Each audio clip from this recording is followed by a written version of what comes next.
결혼한 부부의 절반이 이혼하고 이혼하지 않은 부부 중에서도 상당수가 불행한 결혼 생활을 유지하고 있다는 사실 알고 계시죠? 그런데 더 충격적인 건 이 모든 비극이 대부분 연애 초기, 그러니까 상대를 선택하는 바로 그 순간의 판단 착오에서 시작된다는 겁니다. 영국의 대문호 제인 오스틴은 평생 연애와 결혼 이야기만 썼는데 당시 영국은 나폴레옹과 전쟁 중이었거든요. 근데 오스틴은 전쟁 얘기를 단 한 번도 안 했습니다. 어쩌면 그녀의 판단이 옳았을지도 모르죠. 잘못된 배우자 선택은 평생을 망칠 수 있으니까요.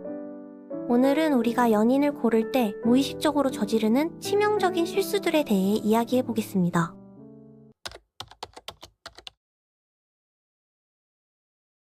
사람들이 가장 먼저 빠지는 함정은 바로 혼자 있는 것에 대한 극심한 공포거든요. 솔로라는 타이틀이 주는 사회적 시선이 정말 무섭잖아요.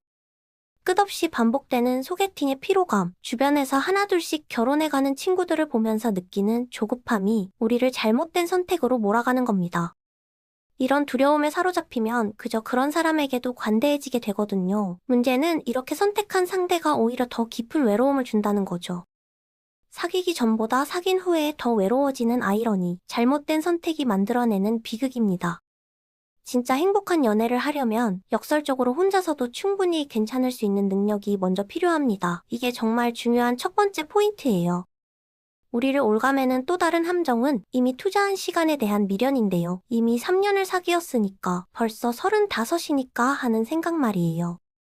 지금 헤어지면 그동안 쏟은 시간이 너무 아깝다는 생각에 관계를 끊지 못하는 분들 정말 많거든요.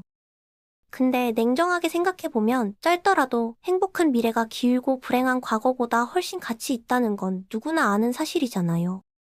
그리고 한 가지 더 기억해야 할 게 있는데 사람은 분명 변할 수 있지만 상대방이 정중하게 부탁한다고 해서 변하는 경우는 거의 없다는 겁니다.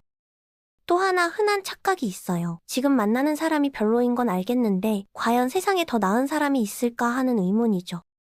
여기서 중요한 건 내가 만나는 사람이 유독 이상한 건지 아니면 인간이라는 종족 자체가 원래 다 이런 건지를 구별하는 거예요. 우리는 결국 주어진 풀장 안에서 선택할 수밖에 없고 그 풀장에 어떤 물고기들이 헤엄치는지를 충분히 경험해 봐야 합니다. 누구나 상대방이 짜증날 수 있어요. 진짜 실력은 그 짜증이 피할 수 없는 정도인지 아닌지를 판단하는 데 있는 거죠. 어떤 사람들은 자신을 진심으로 사랑해주려는 상대를 오히려 밀어내는데 이건 대부분 어린 시절의 상처에서 비롯됩니다. 부모나 가까운 사람에게서 사랑과 동시에 고통을 받았던 경험이 있으면 무의식적으로 친밀함과 아픔을 연결짓게 되거든요. 그래서 누군가 자신에게 다정하게 다가오면 뭔가 이상하다고 느끼는 거예요. 내가 그렇게 사랑받을 만한 사람이 아닌데 왜 저러지 하면서요. 이런 사람들에게 행복한 사랑은 간절히 원하는 것이지만 동시에 견딜 수 없는 것이기도 하죠. 참 아이러니한 상황입니다. 반대로 불안정한 사람에게 끌리는 경우도 많은데요. 뜨거웠다가 차가워지고 자기 자신을 싫어하고 갑자기 분노하고 절망에 빠지는 사람들 말이에요. 이런 사람들의 매력에서 벗어나려면 상당한 시간과 경험이 필요한데 어떤 사람들은 중년이 되어서야 비로소 깨닫게 됩니다. 안정적이고 신뢰할 수 있고 자기 자신을 좋아하는 사람, 언뜻 보면 지루해 보이는 그런 사람이 사실은 얼마나 귀하고 매력적인 존재인지를요.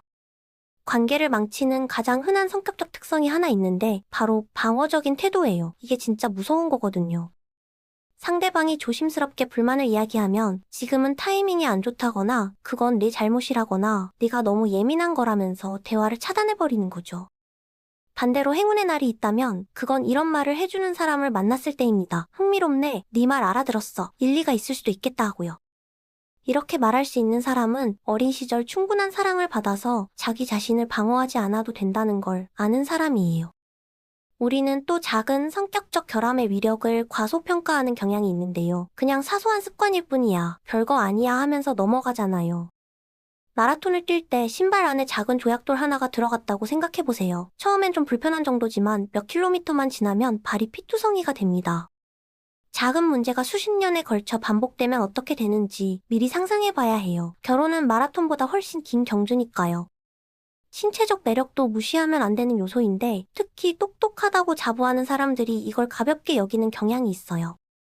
외모나 성적 끌림 같은 건 중요하지 않다. 더 고차원적인 가치가 있다고 생각하는 거죠. 하지만 이건 큰 착각입니다. 많은 부부싸움의 근본 원인이 충족되지 않은 성적 욕구에서 비롯된다는 걸 알아야 해요. 반대로 만족스러운 관계 후에는 웬만한 갈등도 용서되거든요. 연인 관계에서 성적 만족은 밖에서 구해올 수 없는 유일한 것이니까 이 부분이 충분히 맞는지 확인하는 건 결코 가벼운 문제가 아닙니다. 마지막으로 우리를 불행하게 만드는 건 완벽한 상대를 찾으려는 집착이에요. 좋은 선택 확률은 완벽한 선택이 불가능하다고 인정할 때 높아집니다. 결혼한다는 건 본질적으로 약간 틀린 사람과 함께하기로 결정하는 거예요. 왜냐하면 완전히 맞는 사람 같은 건 세상에 존재하지 않으니까요.